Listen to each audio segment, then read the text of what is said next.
some of the biggest names in the sport go to Prague. And then the emergence of Keone in the Open. And there's a lot of thoughts on it. Of course, everybody wants, there's a few channels out there that want to just drag somebody down when they don't win. But that was a big move up. I have a very good eye for butt implants, But judges, for shoulders, judges, for all that. Let me finish before I actually clock. Judges, well, okay, get the clock in. So get the clock in. You know what I mean? I did not see anything suspicious on Natalia Coelho's physique.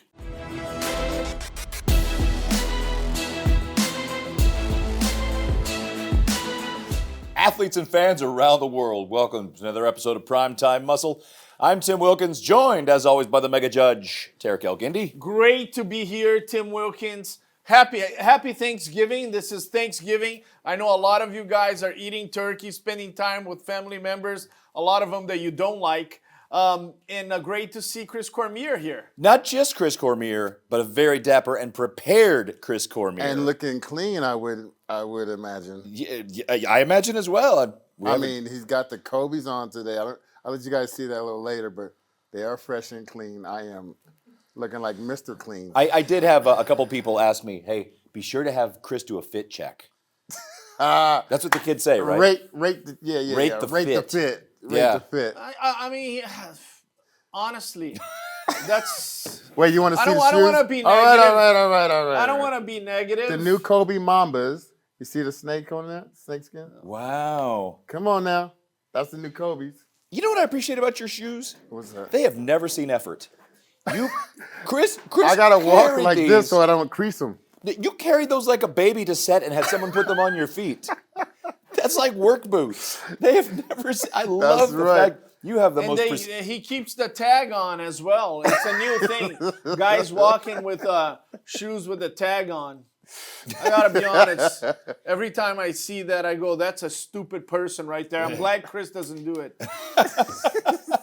Well, guys, we're still, of course, basking in the afterglow of this year's amazing Olympia. A few weeks later, but right after the Olympia, we had some big fun stuff go on. We had some of the biggest names in the sport go to Prague, and then the emergence of Keone in the Open.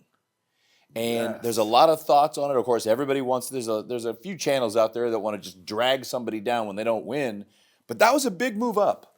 Yes, you don't really have to win, but I mean, I think people was itching for this to happen a long time. It's been a couple of years that he should have or wanted to just test the waters in the Open. So he got a chance to do it.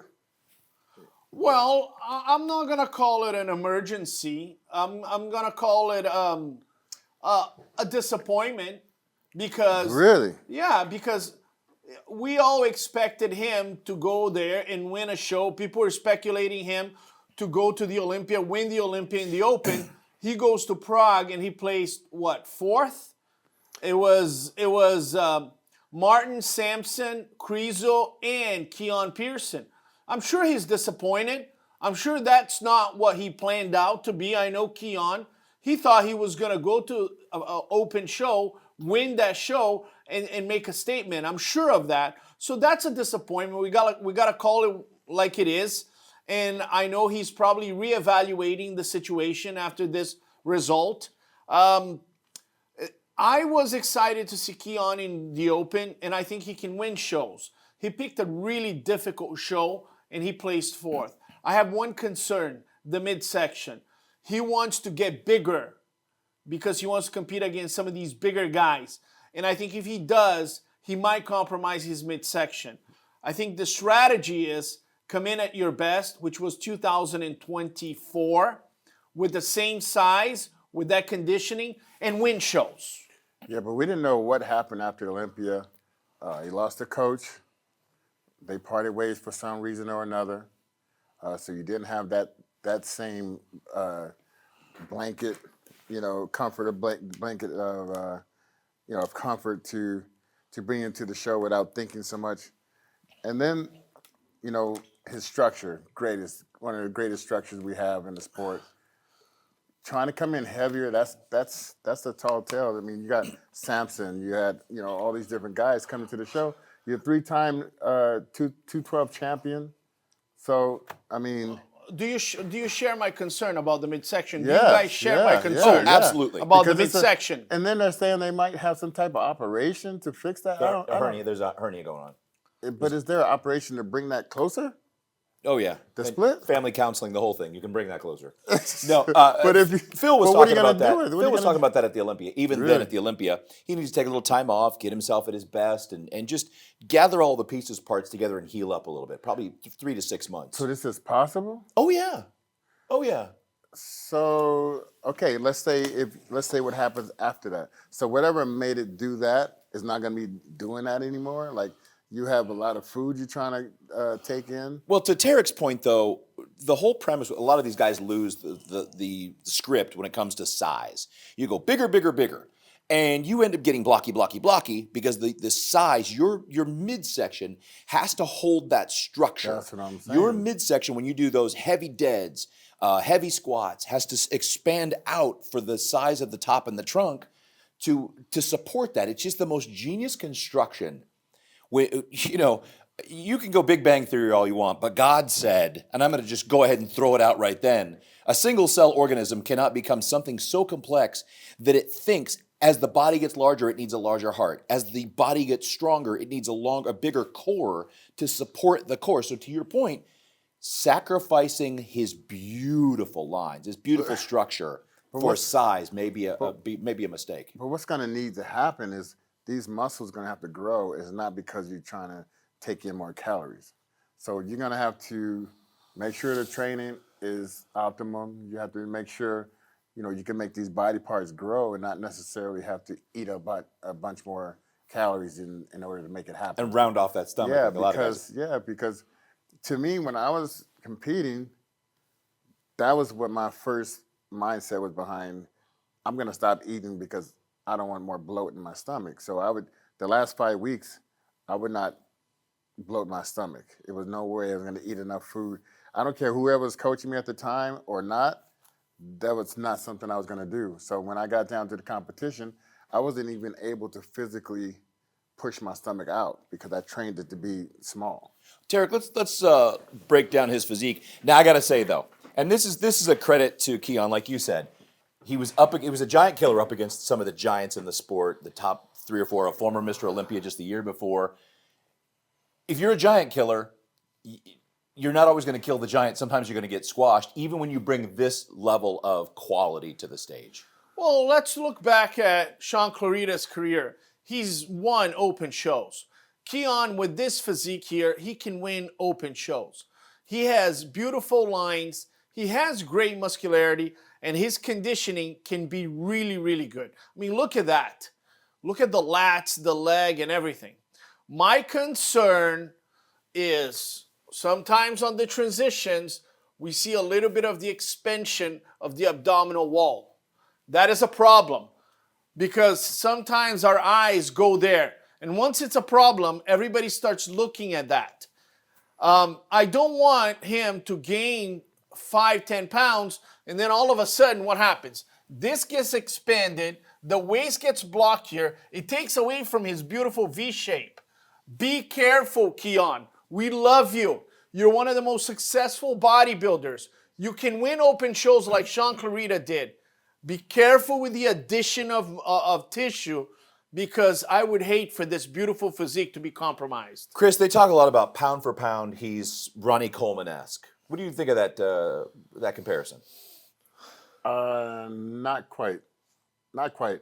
Just because Ronnie had the blistering striations going down the glutes, it was a lot of conditioning with Ronnie along with the mass. But I mean, like you said, the midsection is that's going to be the key because most of his shots that he look good in, it's from a vacuum. It's not from, crunching down.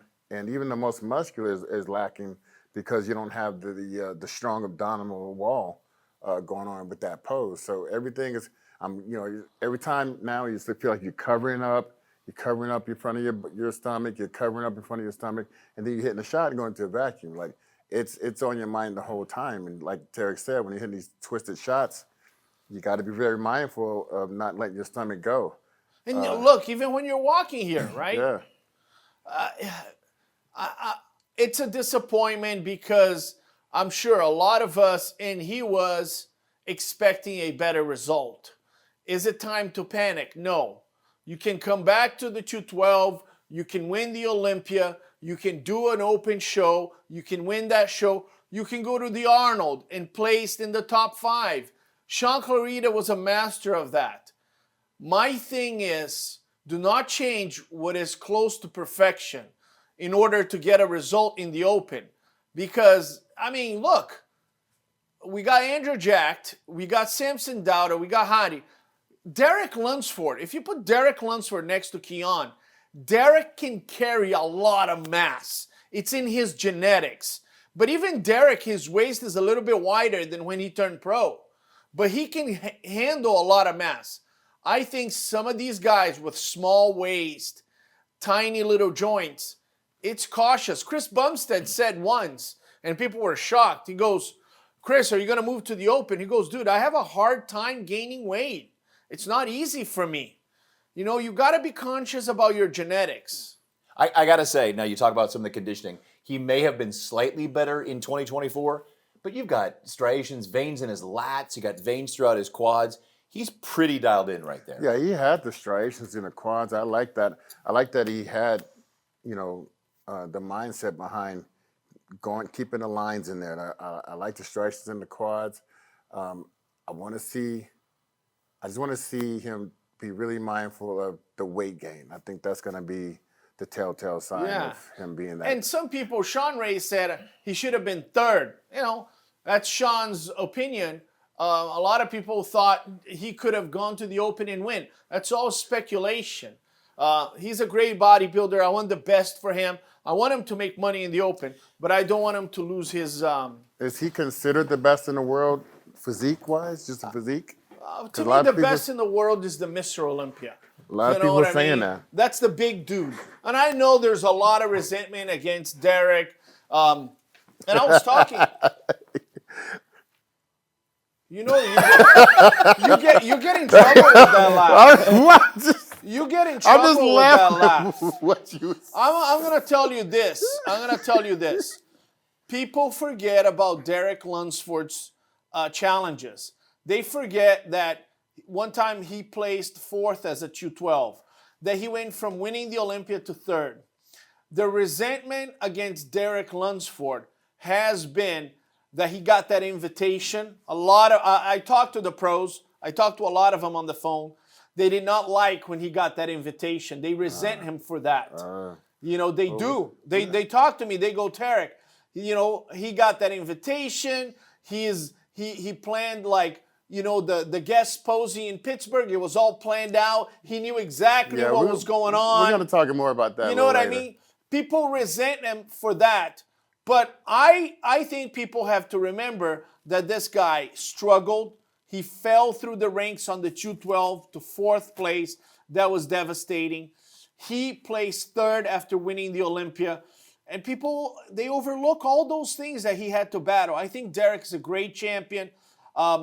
He's a religious man. Some people say it's cringe, Tarek. I don't like it. And I'm like, dude, some people have their lifestyle and they believe that religion is connected to what they do.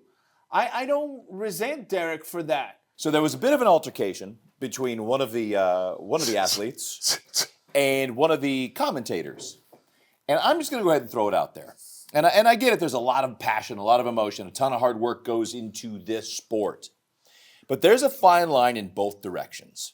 Right. The commentators out there are some that are an absolute cancer, that have nothing positive to say ever. And then there are those that are giving legitimate critiques of the sport, the athlete, and as long as they're legitimate critiques and especially constructive criticism, which we always try to throw in here, athletes, you put yourself on stage to be judged in your underpants. With expectations. You gotta have expectations. You got to have thicker skin.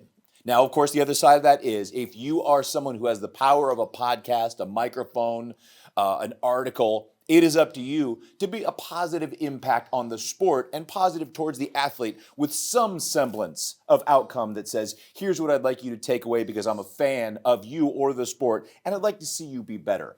Having altercations between them, that's unacceptable. That is not something that will deal well. Right. And saying anything to anybody's face is by the time you're calling that out, that's prison yard trash. Keep that to yourself. Tarek. I'm going to agree with you. I think you're 100% right, Tim Wilkins, on both sides. Now, my message to Martin Fitzwater is this. You're a great bodybuilder. You've won a lot of shows. People are going to scrutinize how you act. And when you touch somebody's phone, that can be considered some type of assaulting, okay? Don't do it. If you want to say, hey, man, if you want to talk trash to me, talk to my face, hey, people are going to say it's just Martin defending himself. At the moment you start touching people or touching items that belong to people as they're holding, you're crossing a line. You're going to get some guys that might retrieve and say, hey, I don't want to deal with that. But you might get some guys that are willing to engage. You might get some guys that have more than a phone with them. And you know, as big as you are, I've seen bigger guys and they lay flat, horizontal, because they thought they were too big. Be careful. Don't do it. Chris? I second that emotion. You know, I've been someone who I know what they're supposed to look like, and I expect to have a certain look. And if I say something like that, some of you guys get upset about it. Martin also been upset when I said something. And it was nothing heavy, just like, hey, I think he's trying to stay too big. I think he was great how the judges saw him at the Olympia when he first made his big splash in the Olympia. That's it. But, you know, to be upset about that, to go to, I don't know. I think he probably got a reaction out of me for that. Yeah. Probably got a reaction. Guys, we are hitting our Thanksgiving episode here, and we are thankful for all of you. The time that you spend with us, talking the sport and watching us interact. I'm thankful for both of you and the crew that makes this happen. Nico, Carter, Reggie, everybody behind the scenes that works hard to bring this broadcast to everybody. Nico, Karate Man. No, yeah, I'm also thankful. Yes, we're very thankful. Thank you so much. And as always, we are going to come back right after this and talk about one of the biggest rivalries in the sport right now. Ooh. It is also getting a little bit nasty when we come back.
And we are back. Okay, guys, one of the most heated rivalries the last 4-5 years.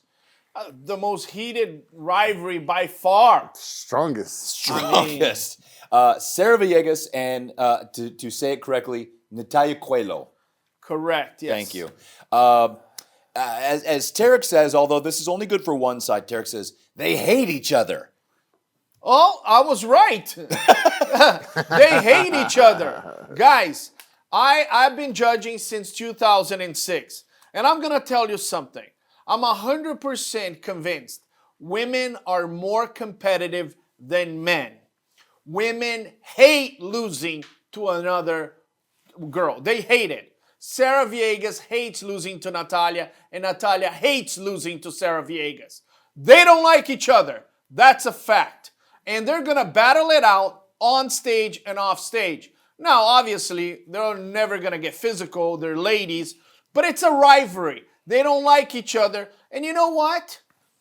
For the most part, I'm a judge. I got to judge what's on stage. So if they want to attack each other throughout the season, I stay out of it. It's none of my business. But boy, I look at a lot of the YouTube channels, especially the YouTube channels in Brazil.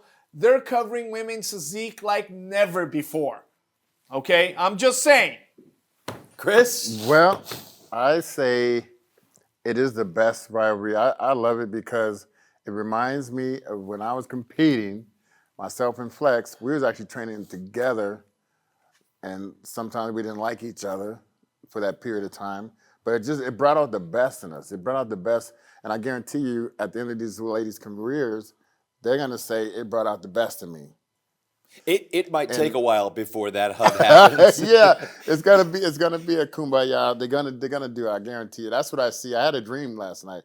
I had a dream that they were hanging out, laughing about the old times, like Kobe and Shaq. What did you eat before bed to have that dream? He smoked marijuana. Okay. He's a big marijuana guy. If you have a dispensary, let me tell you, this is your guy. He's got thousands of gonna followers. Be Kobe and Shaq. They need each other. For that they matter, need each other. we might get a sponsorship. So Derek, go ahead. So I last year, Franciele Matos and Isa Pereira, they got in a little bit of an altercation. You are the present. You are the past. I'm the present. Right. I'm the present. And it was kind of exciting. People were waiting to see what happened on stage. It's great. And I can't wait to see what's going to happen on stage next year between Natalia and Sarah. I know some people say, well, you got to be positive. You got to do this. You got to do that. But human nature, and the UFC, Dana White is a master of it, is that people like to see what happens when there is this altercation between two great champions. You know, Khabib and Conor. They did not like each other. Conor said something about Khabib's dad. And then, you know, during the fight, Khabib is punching Conor and saying, talk now. You know, people like this kind of rivalry. Yeah, well, this is WWE stuff right here. This is AEW. It's the accusation of she's used oil. Even the fans, they're fans of each other. They don't like each other. They might be in the audience talking mess to each other or online talking mess back and forth each other. But yes, that's the thing. It was you know, talking about some oil use. And it was Olympia. Oh, let's talk about it. Well, you know, this past year we had Eduardo Bezerra and Isa Pereira. I asked them a question at the press conference, and they're like, oh, we love each other. We're going to work together at United Nations. Okay, whatever. Well, that was two people that speak the same language. We're talking Brazilian and Texas. Correct. So bridge the gap for us. So Natalia's been accused, not just once, but ever since the show till yesterday, of using synthol. And injecting. So show us where that might be, fellas. Show us where that is, because I don't see it. Go ahead, Chris. Chris, you shoot up your athlete. Show us. You son of a bitch. So here's the thing. With the slow motion, so go back, Carter. B-roll. So when he was coming up, they had a slow motion video. Did you see it? No. And it looked like it was like little points on the shoulders where most bodybuilders would do something like that to try to get this morphed type look that fools the judges, because the judges seem to not know a lot of things about it. Shut the hell up. Hold on. Stop right here. So the judges may not know. You look at her shoulders there. Yeah, if you see the caps, a lot of times in the human anatomy, it's not actually humanly possible to get some of the sweeps that a lot of people are utilizing in competition in order to get the leg up on the competition. Listen, but that's what I'm just telling you. That's why going you tell me every time I mention Ronnie Coleman. Okay. Yeah. You did not lose to Ronnie Coleman because he was doing oil. You lost to Ronnie Coleman because he was just a bigger dog than you. Okay. Now. Well, he had smaller legs than me until 98. Look, hold on. 99. Okay, hold on. I'm looking at Natalia Coelho's shoulders here.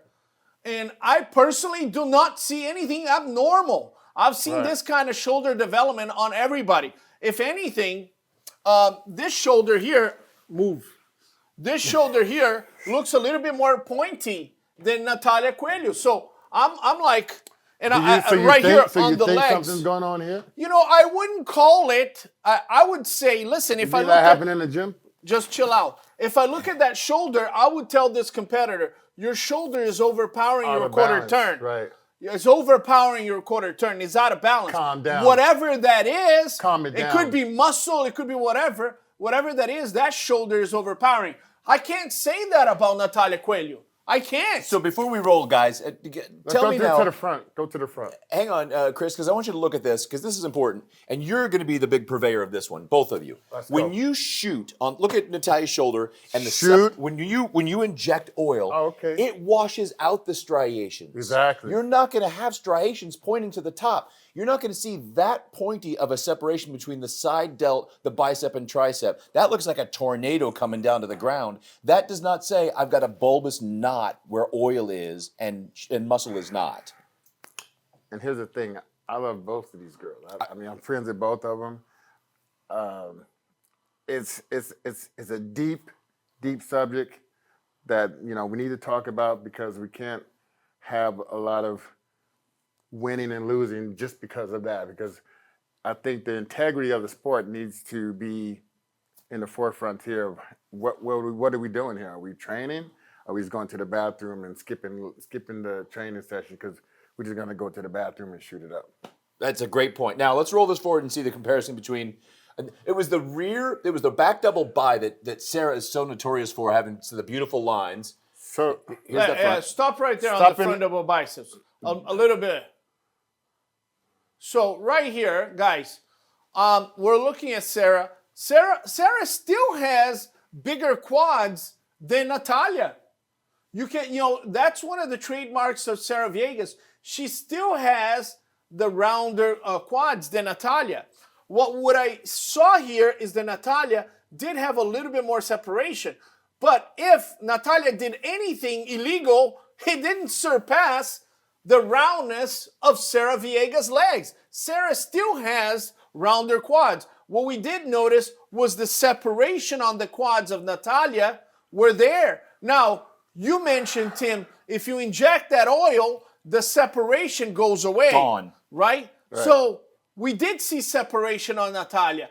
And I'm looking at the biceps of both of them. I don't see anything suspicious. Well, listen. I'm looking at the lats, right? I don't see anything suspicious. So, I mean, some people have bigger body parts than others. Lee Priest had monster arms. I mean, it's an imbalance. He's a great bodybuilder. It's an imbalance. But we're not saying he injected stuff in there, right? Chris? Well, we're going to revisit that a little later, aren't we? And we're going to see what's happening. But I'm just telling you, just speaking with these girls, and I know they're very competitive. She had some deep cuts. This is another category that's been criticized for coming in too hard or not hard enough.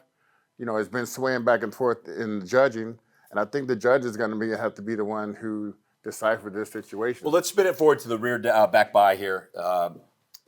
When you go forward and you see the place where Sarah has usually really just dominated was in that squatting back double bicep that she always did, where she just had the striations in her glutes and the separation. Right. And here is one of those places that they just went, here, that's a classic Sarah. Hopefully they'll pan on. Here we go.